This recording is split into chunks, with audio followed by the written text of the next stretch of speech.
আমি আর 24 ঘন্টা অপেক্ষা করছি ওই ব্যক্তিটি প্রকাশ্যে এসে যদি এই বক্তব্য প্রত্যাহার এবং এই বক্তব্য তার ভুলেছে এই মর্মে তিনি না বলেন, আমি আব্বাস সিদ্দিকী ছোট ভাই নওশাদ সিদ্দিকী বলছি, ওনাকে আমার কোন কোন জায়গায় আইনি লড়াই করতে হবে আপ টু দিল্লি পর্যন্ত, আমি ওনাকে ছাড়বো না। আমি রাজনৈতিক সৌজন্যতাকে পছন্দ করি, প্রাধান্য দিই। আমার ভুল থাকলে আপনি আমাকে রাজনৈতিকভাবে প্রতিহত করবেন। শব্দ চয়নের ক্ষেত্রে আপনি যে মাত্রা ছাড়িয়েছেন এটা ছেড়ে কথা বলবো না। তবে হ্যাঁ, আমি কাটা তোলা দুর্গন্ধ চাপা দেওয়ার পক্ষে নয়, আমি আইনি লড়াই করব।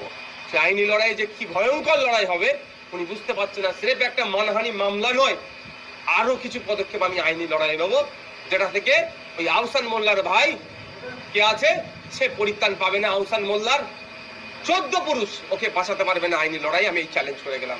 হ্যাঁ, আর একটা কথা বললাম, উনি উত্তেজনাবশত যে কথা বলেছেন, আমি 24 ঘন্টার সময় দিচ্ছি।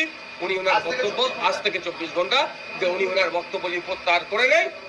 আমরা আমাদের একটা পরিবারের একটা লেগেসি আছে, ঐতিহ্য আছে, সেই জায়গাটা থেকে দাঁড়িয়ে আমরা ক্ষমার নজরে দেখবো। আপনাকে তো নেতারা একদম বলেছে ওর বাবা হচ্ছে শওকত মোল্লা। কি বলছি, ওর বাবা শওকত মোল্লা আর ওদের নেত্রী মমতা ব্যানার্জি, তাদের ক্ষমতা থাকলে তো আমাকে বেঁধে রাখতে বলো। 26-এর বিধানসভা এইগুলি খুব বেশি। আমি তো 1 নম্বর ব্লকে ওই জন্য এসেছি, ওই জন্য আমি 1 নম্বর ব্লকে এসেছি। ওদের ওরা যেখানে উঠা বসা করে, ওরা যেখানে দায়িত্বশীল আছে সেখানে এসেছি কি করতে পারে। সেই থেকে রাজনীতির টেনশনটা অবৈধ পন্থা অবলম্বন করে মারামারি, হানাহানি, খুনোখুনির দিকে চলে গেল, নিয়ে ওরা চলে গেল। আপনারা দেখুন পঞ্চায়েত নির্বাচনে